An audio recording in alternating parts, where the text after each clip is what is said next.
இனியா அவங்க அம்மாவை நினச்சி ரொம்ப வருத்தப்படுவாங்க.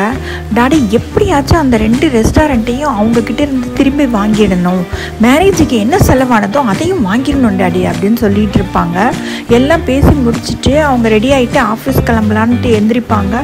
அந்த டயத்தில் சுதாகரும் சந்திரிகாவும் அங்கே வருவாங்க. இனியாவை கூட்டிகிட்டு போகிறதுக்காக வந்திருக்கோம் அப்படின்னு சொன்னது எல்லாருமே ரொம்ப கோவப்படுவாங்க. செழியன், ஈஸ்வரி, கோபி, பாக்யான்னு எல்லாருமே ரொம்ப திட்டுவாங்க. பாக்யா இனியாவை உள்ளே போக சொல்லிடுவாங்க.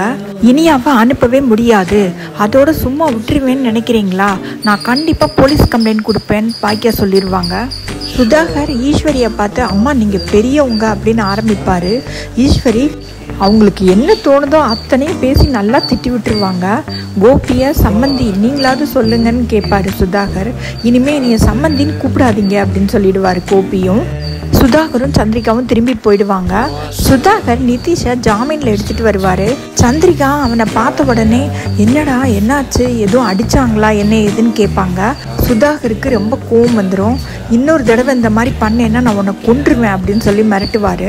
அப்புறம் என்ன சொல்வாருன்னா, நீ என்ன செய்வியோ எனக்கு தெரியாது, இனியாவை கூட்டிகிட்டு வந்துடணும், இன்னைக்கே நீ கூட்டிகிட்டு வா அப்படின்னு சொல்லிடுவார். நிதிஷும் இனியாவை பார்க்குறதுக்காக இனியாவோட ஆஃபீஸ்க்கு போவார். பாக்யா அவங்களோட ஹோட்டலில் அவங்களுக்கு நிதானமாகவே இருக்காது. எல்லாரும் சாப்பிட்டுட்டு காசு கொடுக்கும்போது தப்பாக கணக்கு சொல்லுவாங்க.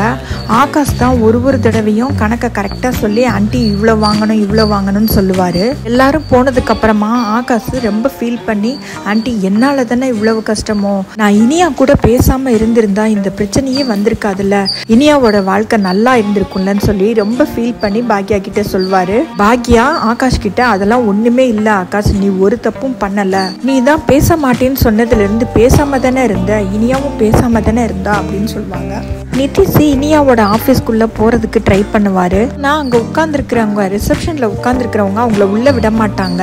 என் ஒய்ஃபை பார்க்குறதுக்கு உங்ககிட்ட பெர்மிஷன் கேட்கணும்னு அவசியம் இல்லைன்னு உள்ளே போவார். ஆனால் அந்த ரிசப்ஷனிஸ்ட்டு உள்ளே போகக்கூடாது, நான் கால் பண்ணி சொல்கிறேன் அப்படின்னு சொல்லிட்டு கால் பண்ணி இனியா கிட்டே சொல்லுவாங்க. இனியா எனக்கு அவரை பார்க்குறதுக்கு விருப்பம் இல்லைன்னு சொல்லிடுங்க அப்படின்னு சொல்லிட்டு வச்சுருவாங்க.